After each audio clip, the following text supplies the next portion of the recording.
Then he slammed the door shut, leaving Cheng looking baffled, thinking, do I really have to move? This house took all our savings. The only solution was finding a wizard. Cheng swiftly hunted down the hottest local fortune teller, but said nothing upon entering. Fortune teller tossed her eyes, instantly guessing Cheng's intent, leaving him flabbergasted. Eager, Cheng invited her home, but once inside, the fortune teller started babbling about huge bees and told her assistant to draw a totem on the floor with salt. She invited Cheng to sit in the middle of the totem and warned him, no matter what you see, don't mess with the totem or bad luck will knock on your door. At this point, Cheng had no idea how serious things were and just complied, blinking as the fortune teller chanted the spell. What unfolded in front of him unexpectedly turned into a spectacle he'd never forget, a truly breathtaking showdown. This was indeed the real thing, an absolutely epic superhero showdown. The battle was intense, the pace thrilling, and Cheng was internally screaming, I just came for advice. And indeed, this was a genuine epic battle, so genuinely epic, it nearly blew his mind away.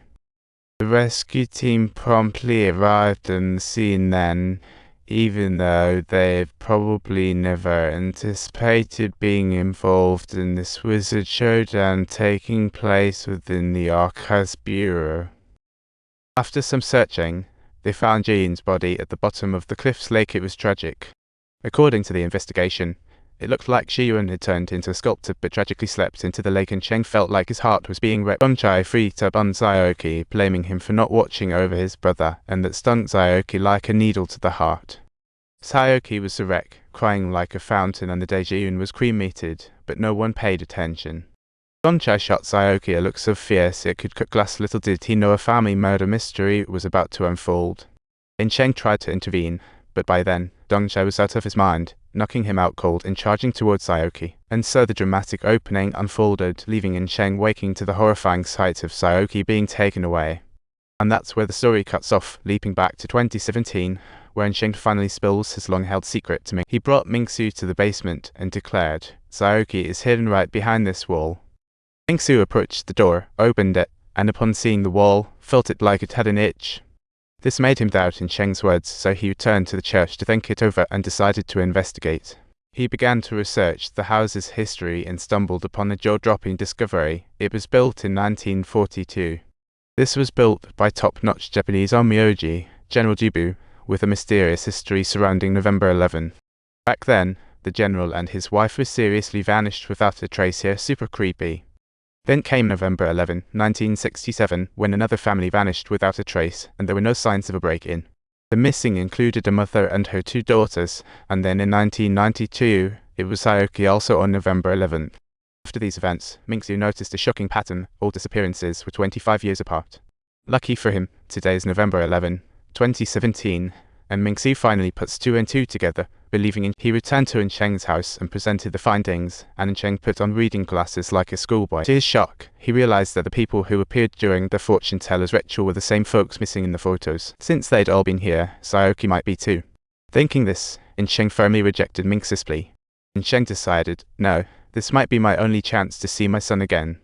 That night, he sat on the couch waiting for the group to show up. But suddenly, the clock stopped, followed by the sound of a door creaking open, and Cheng thought, you've got to be kidding me. To his shock, the door swung open by itself, and the wall behind it vanished. Gathering courage, he stepped inside. Inside was pitch black, and as Cheng called out for his son, all he got in return was his own echo. Just a few steps in, the house started shaking, and out of nowhere, the basement lights flickered on, and Cheng's heart race was doing gymnastics. As she emerged from the basement, the sight shocked her. The interior's layout was eerily identical to 25 years ago. Upon discovering the door had been locked from the inside, Cheng turned around and carefully rummaged through the drawer at the end of the hallway until she found a key, which she used to unlock the door. And it was only at this moment that the realization truly dawned on her. The person who attacked her back then was actually her from 25 years later, and Cheng thought, this script is pure genius. Spotting Saoki asleep at the desk, she felt a rush of joy, thinking of revealing herself, but feared it might scare him. After much hesitation, she couldn't fight the urge and gently touched his cheek before sneaking out. But as she gazed at Sayoki's face, the urge to take him away hit her like a freight train, and he called out Mom, making her but before she could express her longing, young In-cheng was already approaching, and in a hurry she scribbled a note. Warning Sayoki to understand their mother's feelings, she thought, her heart feels just like mine. Her heart was just like Sayoki's, eagerly longing to share everything with him. Young In-cheng's voice was drawing near outside, so in a rush, In-cheng quickly wrote another note for Sayoki. The note conveyed an unsettling warning: "Get out of this house, or Dad will kill you." After finishing, In-cheng, fetching the spare key, bolted and returned to 2017. Sitting on the living room couch, In-cheng mulled over the experience, when suddenly a few figures appeared, those same folks who had gone missing.